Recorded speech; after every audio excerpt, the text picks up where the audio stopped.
My mother said the family dinner bill was $428. If I couldn't afford it, I should have stayed home. I nodded, pulled out my credit card, and paid it like I always did.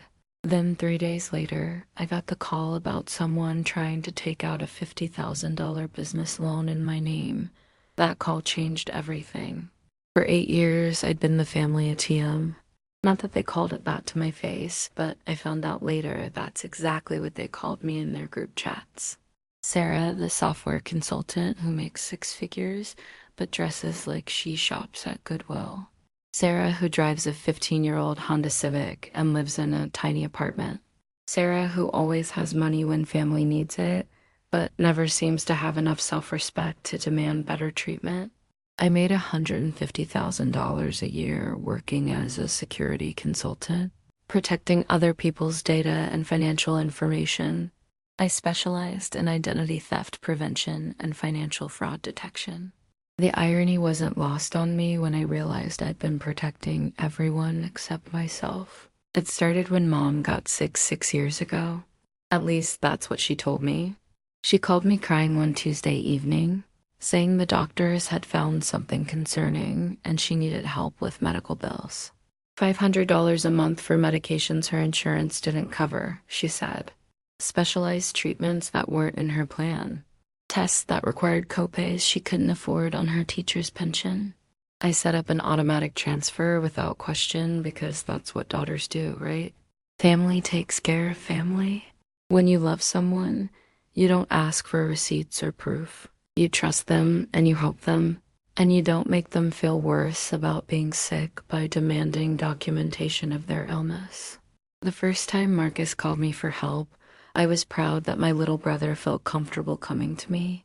He was 21, fresh out of college, struggling to find his footing in the real world. Gambling debts, he said. He'd gotten in over his head playing poker with some guys from work. $2,000, and they were threatening to hurt him if he didn't pay up by Friday. I sent the money within an hour.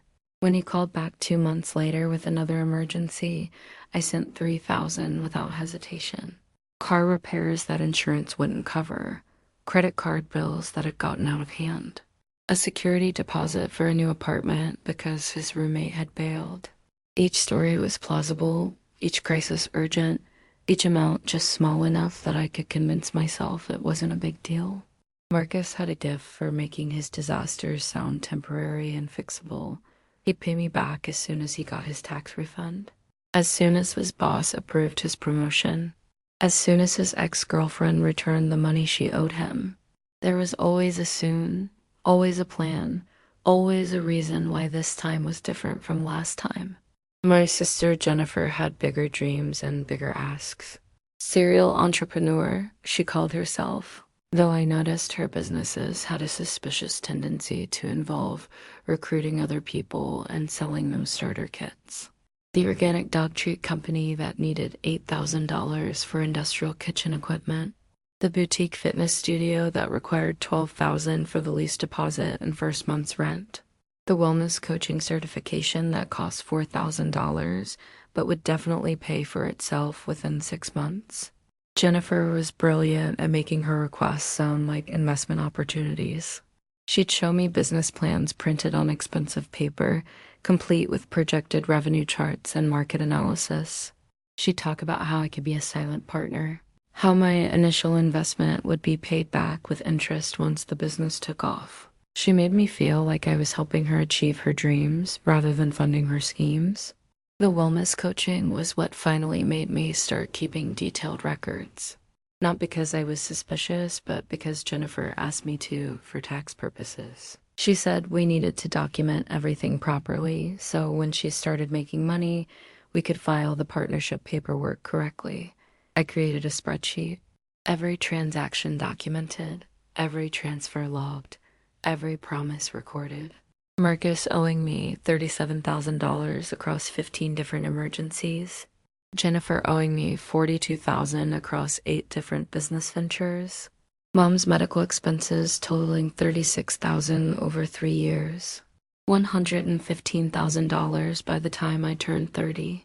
$157,000 by 31. $183,427 by last month when everything fell apart. I calculated it during a particularly sleepless night, staring at my spreadsheet and wondering how I'd become the family's backup plan. The amount was staggering, but what bothered me more was the pattern. Every family gathering, someone needed something. Every holiday, every birthday, every random Tuesday phone call came with a crisis that only I could solve. I lived in a 400 square foot studio apartment in a building with no elevator and paper-thin walls. My neighbors partied until 3 in the morning, and my shower only had hot water for about 10 minutes. I could have afforded something better, much better, but every time I looked at nice apartments, I'd think about Mom's medical bills and Marcus's latest emergency and Jennifer's children who needed stability. At Mom's 58th birthday dinner last month, I wore a simple black dress from Target and brought her a $50 gift card to her favorite restaurant. The dress was actually cute, but sitting next to Jennifer in her designer outfit and Marcus in his expensive sneakers, I looked like exactly what they always said I was, the sister who couldn't be bothered to take care of herself. Jennifer took one look at me and announced to the entire table that I really needed to start investing in myself instead of living like a college student forever. She gestured at my dress with her manicured nails, each one decorated with tiny rhinestones that probably cost more than my entire outfit. "Seriously, Sarah," she said, loud enough for other diners to hear, "you make good money. There's no excuse for dressing like this. It's embarrassing." Marcus laughed and added, "She's our broke sister. Too cheap to even treat herself to a decent outfit. I keep telling her she needs to learn how to spend money on herself instead of just hoarding it like some kind of dragon." The table erupted in laughter. Mom, Jennifer's husband, Marcus's girlfriend, even the kids giggled at the joke about Aunt Sarah and her shabby clothes. I sat there smiling along, pretending it was funny instead of humiliating, pretending I chose to look poor instead of being bled dry by the people laughing at me. Mom patted my hand with artificial sympathy. "Sarah's always been practical," she said. "Some people are just meant to be the givers in the family. She gets satisfaction from helping others instead of buying things for herself. It's actually quite noble." The waiter brought the check, and everyone looked at me expectantly. $428 for appetizers, entrees, desserts, and 3 bottles of wine that only I hadn't drunk. Marcus had ordered the most expensive steak on the menu. Jennifer had insisted we get the premium wine pairing. Mom had ordered an appetizer for the table and dessert for everyone without asking if I was okay with paying for it. I paid with my credit card while they discussed their weekend plans. Jennifer was taking the boys to Disney World for 5 days, staying at one of the resort hotels. Marcus had bought VIP tickets to a concert that cost $300 each. Mom was getting her kitchen remodeled, complete with granite countertops and professional-grade appliances. I drove home to my tiny apartment in my old Honda and ate leftover pizza while watching Netflix on my laptop because I didn't own a television. I couldn't afford cable anyway, not with $500 going to Mom every month and Marcus's emergencies eating up everything else. Being practical, Mom called it. Generous, Jennifer said when she needed something. Responsible, Marcus claimed when he was explaining why he knew I'd help him. I was starting to think there were other words for it. Stupid, maybe. Pathetic, definitely. 3 days later, my phone rang at 7 in the morning. I was getting ready for work, standing in my tiny bathroom, trying to make my Target dress look professional, when the call came in. Credit monitoring service. Someone had attempted to open a business loan using my social security number and employment information. The application was for $50,000 from a company called Chen Digital Solutions. Filed at 9:30 the previous evening. My hands went cold. Chen was our last name. I knew exactly who had done this, but part of me hoped I was wrong. Part of me still believed that my family was capable of boundaries, of basic decency, of treating me like a person instead of a resource. I called Marcus immediately. The phone rang 4 times before going to voicemail. His cheerful message played, asking callers to leave their name and number and promising he'd get back to them as soon as possible.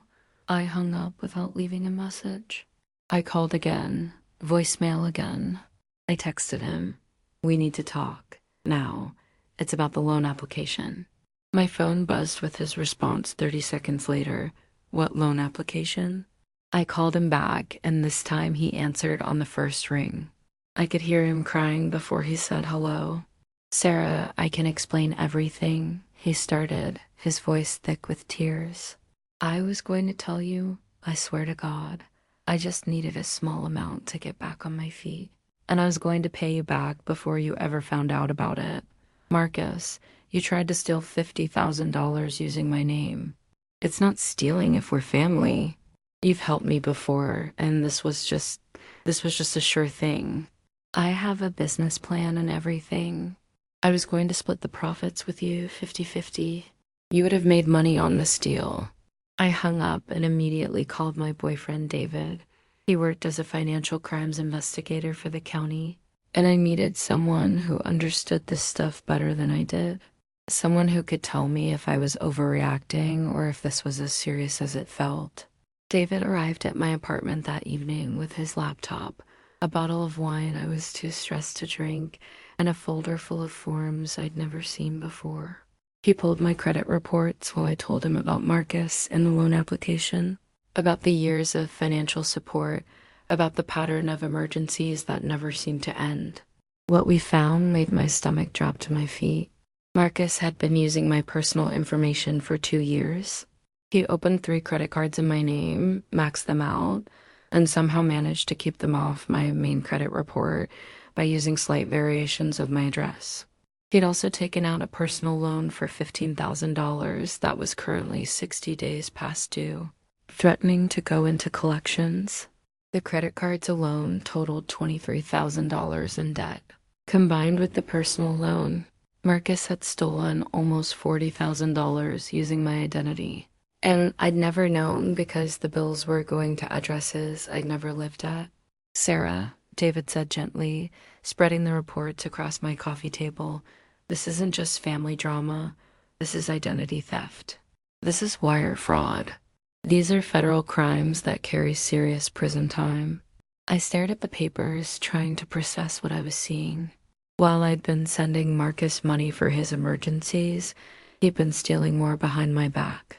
While I'd been worrying about his gambling debts, he'd been gambling with my credit score, my financial future, my entire life. My phone buzzed with a text from Mom. Marcus told me what happened. "You need to drop this right now. Families don't call the police on each other. Come over tomorrow morning so we can talk like adults and figure this out." I screenshot the text and sent it to David. "Is this witness intimidation?" "Getting close," he said. "Sarah, you need to understand something. This isn't going to stop. People who steal from family members don't just wake up one day and develop boundaries. They escalate until someone stops them, usually law enforcement." That night, I couldn't sleep.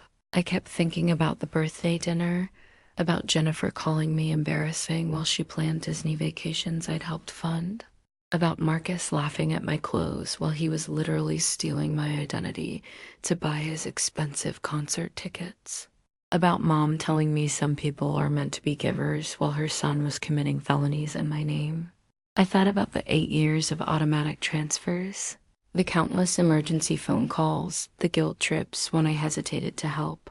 I thought about living in a studio apartment while funding their lifestyles, driving a 15-year-old car while they leased luxury vehicles, wearing Target dresses while they shopped at department stores. The next morning, I called in sick to work and drove to Mom's house. She answered the door in a silk robe and designer slippers, her nails freshly manicured in a French tip that probably cost $60. Her hair was professionally styled, and she was wearing jewelry I'd never seen before.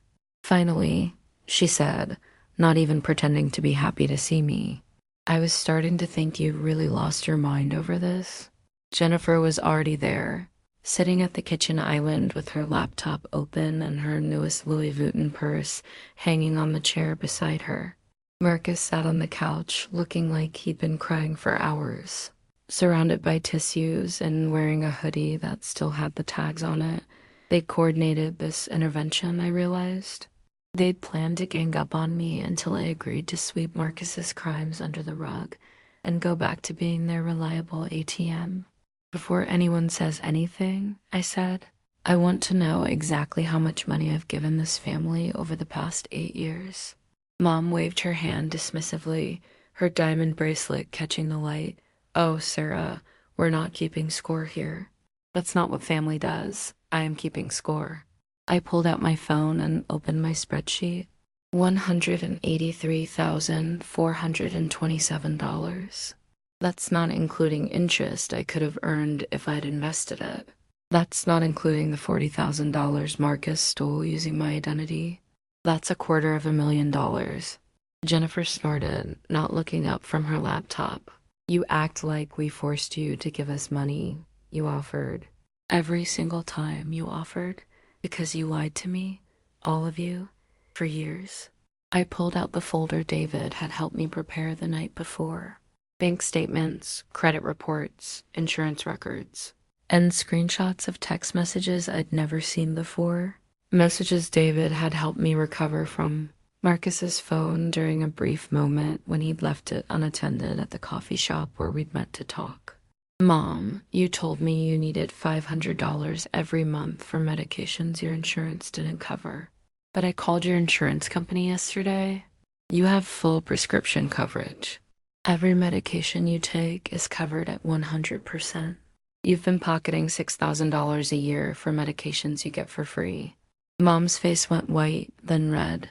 I have other medical expenses you don't know about. Like what? The massage therapy that's actually covered under your supplemental plan?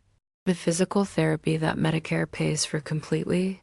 Or maybe the specialist consultations that are really just regular checkups with your primary care doctor? I turned to Jennifer. Your failed businesses. I did some research. The MOM downlines you've been running made you $43,000 last year. You filed for bankruptcy while hiding income from multiple direct sales companies. That's bankruptcy fraud, Jennifer. It's a federal crime. Jennifer slammed her laptop shut. You investigated us? What kind of sick person spies on their own family? This is psychotic behavior, Sarah. The kind whose family has been stealing from her for years while calling her psychotic for noticing. I pulled out the text message screenshots. Marcus, I found your group chat. The one where you call me the ATM and coordinate your sob stories. The one where you planned the birthday dinner comments to keep Sarah humble so I wouldn't get ideas above my station. The room went silent except for Marcus sobbing on the couch. I read from my phone. Marcus, March 15th. Hit up the ATM for $3,000. Told her my car broke down. Jennifer, March 16th. Nice, I'm gonna ask for business funding next week. Mom, March 16th. Remember to keep her grateful. If she gets confident, she might start asking questions. Jennifer's face flushed. Those messages are taken out of context. What context makes it okay to call your sister an ATM? What context makes it okay to coordinate lies to steal from me? I kept reading. Jennifer, April 2nd. The ATM looked sad at dinner. Think we went too hard on the poor outfit comments. Marcus, April 2nd. Nah, she needs to stay in her lane. Can't have her thinking she's better than us. Mom, April 2nd. Sarah's always been sensitive, but she needs to understand her role in this family. My voice was shaking now, but I kept going. Marcus, last week. About to hit the ATM for $50K. Wish me luck. Jennifer, $50,000? That's ambitious even for you. Marcus, business loan. She'll never know if I pay it back fast enough. Mom, be careful. We can't lose our golden goose. Mom found her voice first. Sarah, those messages don't mean what you think they mean. We were just ... We were just joking around. You know how families tease each other. I looked at her sitting there in her silk robe in her remodeled kitchen. with her professional manicure and her expensive jewelry, trying to gaslight me into believing that 8 years of financial exploitation was just family teasing. No, Mom, this isn't teasing. This is fraud. This is theft. This is 3 people systematically stealing from someone who loved them enough to trust them. I pulled out 3 envelopes from my folder. Marcus, that's a cease and desist letter from my attorney. If you use my personal information again for any reason, you'll be charged with identity theft, wire fraud, and aggravated financial exploitation. The liar says you're looking at 3 to 5 years in federal prison. Marcus's sobbing got louder. Sarah, please. I'm sick, okay? I have a gambling problem and I need help, not jail time. You can't send your own brother to prison. You're right, I can't send you to prison. But the federal prosecutor can, and she will, because that's what happens when you commit federal crimes. I turned to Jennifer. That's documentation of your unreported MLM income and your fraudulent bankruptcy filing. I've already sent copies to the bankruptcy court, the FTC, and the IRS. They'll be very interested in the $43,000 you forgot to report. Jennifer stood up so fast her chair fell over. You reported me to the IRS? Are you insane? Do you have any idea what this could do to my family? Do you have any idea what 8 years of theft did to mine? I handed Mom the last envelope. And that's a report I filed with Adult Protective Services about your insurance fraud, plus documentation of the false medical claims you've been making. They'll be investigating your Medicaid eligibility, and if they find what I think they'll find, you'll owe back every penny plus penalties and interest. The room went silent except for Marcus sobbing on the couch and Jennifer pacing back and forth, muttering about lawyers and family loyalty and how I'd ruined everything. Mom stood up slowly, her face a mask of cold fury I'd never seen before. Sarah Elizabeth Chun, if you don't tear up those papers right now and apologize to your family for this vindictive behavior, you are no longer my daughter. I looked at her standing there in her stolen silk robe in her fraudulently funded kitchen, threatening to disown me for refusing to be stolen from anymore. Okay, I said. I guess I am not your daughter then. Jennifer exploded. You're destroying this family over money? Over money, Sarah? What kind of person are you? The kind who finally learned the difference between family and people who share my DNA. I walked out and didn't look back. 2 weeks later, Marcus was arrested at his apartment. The identity theft charges stuck, and when the federal prosecutor reviewed the case, she added wire fraud and conspiracy charges. He pleaded guilty to avoid a trial and got 18 months in county jail, followed by 3 years of supervised probation. His probation conditions included staying away from all financial institutions and having no access to credit or banking without pre-approval from his officer. Jennifer's bankruptcy was dismissed with prejudice, meaning she couldn't file again for 8 years. She owed the court $37,000 in unreported income plus penalties and interest. The FTC investigation found she'd been running an illegal pyramid scheme through multiple MLM companies, and they fined her $45,000 and banned her from participating in any direct sales businesses for 5 years. The IRS hit her with additional penalties for tax evasion. Mom's insurance fraud investigation found she'd been claiming false medical expenses for 4 years, stealing from both Medicaid and her supplemental insurance company. She had to pay back $24,000 and lost her supplemental coverage permanently. The state also charged her with Medicaid fraud, and she pleaded guilty to avoid jail time, receiving 2 years of probation and 500 hours of community service. I changed my phone number, closed all my old bank accounts, and moved to a beautiful 1-bedroom apartment in downtown with floor-to-ceiling windows and a view of the city. I bought furniture that matched instead of whatever was cheapest at thrift stores. I hung artwork on the walls and bought plants that made the space feel alive. I also bought myself a new car, a red Toyota Camry with heated seats, a sunroof, and a premium sound system. When the salesman asked if I wanted to add anyone to the insurance, I said no, and it felt like freedom. David and I got engaged 6 months later. His family welcomed me with actual warmth, not the calculated manipulation I'd grown up thinking was love. His sister offered to plan our wedding, and when I said I could pay for it myself, she hugged me and said she just wanted to help because she was excited to have a new sister. When I started crying, she thought she'd said something wrong until I explained that no one had ever wanted to help me without expecting something in return. His parents asked about my family, and when I explained what had happened, his mother cried. Not because she felt sorry for me, but because she was angry that people had treated me that way. She said I deserved better, and she meant it. And for the first time in my life, I believed someone who said I deserved good things. I started therapy to understand why I had let my family use me for so long. Dr. Martinez helped me see that real families don't keep score, but they also don't take advantage. Real love doesn't come with invoices and emergency fund requests and guilt trips when you hesitate to give more. She helped me understand that what I'd thought was generosity was actually a trauma response. I'd learned early that my value in the family was tied to my usefulness, that love was conditional on what I could provide. I'd been so afraid of being abandoned that I'd let them abandon my needs, my boundaries, my own well-being. The therapy wasn't easy. There were sessions where I'd cried for the entire hour, mourning not just the money I'd lost, but the family I'd thought I had. The family that had never existed except in my imagination. The one where people cared about each other without keeping track of who owed what. 8 months after I moved out, I got a call from an unknown number. When I answered, it was Mom, crying and begging me to help Marcus with his legal fees. He was struggling in jail, she said.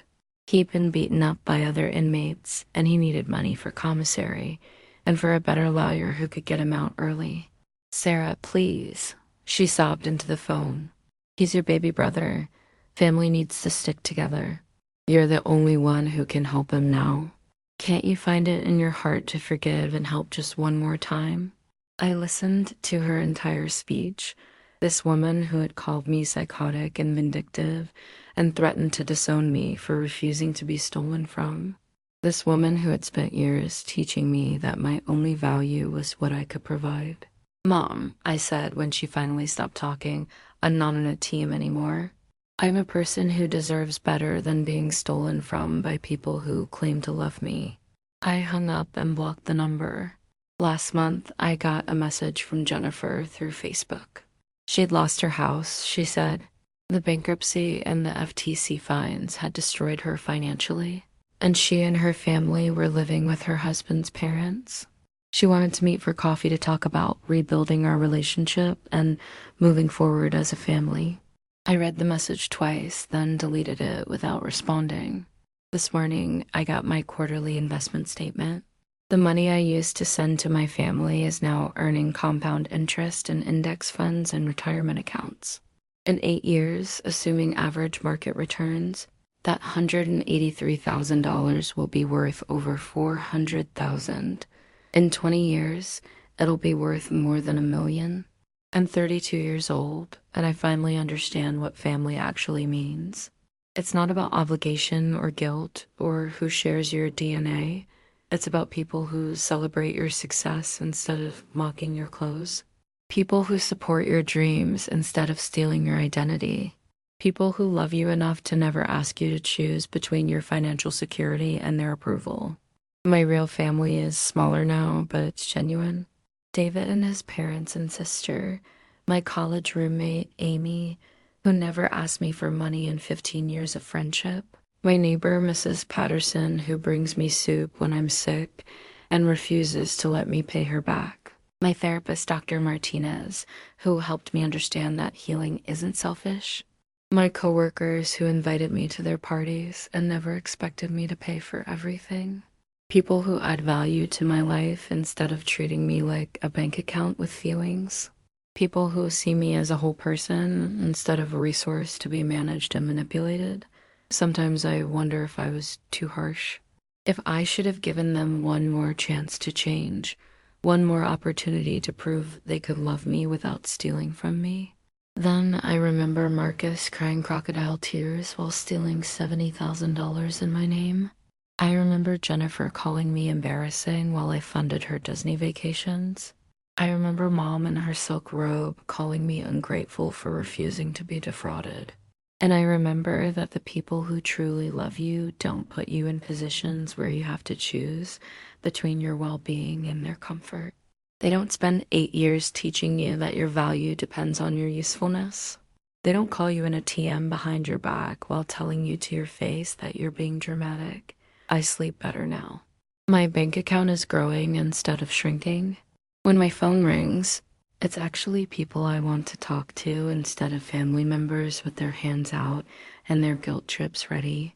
The best part, I finally bought myself some nice clothes. Nothing crazy expensive, just well-fitting pieces that make me feel confident instead of invisible.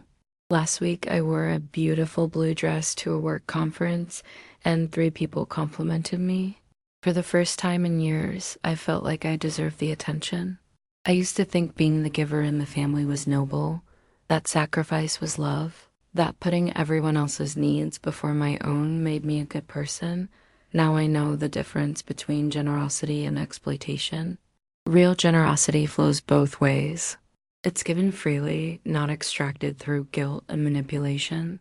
It doesn't come with shame about your appearance or lectures about staying in your lane. My family taught me that lesson the hard way, but I'm grateful I finally learned it. Even if it cost me $183,000 and 8 years of my life to figure out that, I was worth more than what I could provide. I'm worth more than that. We all are.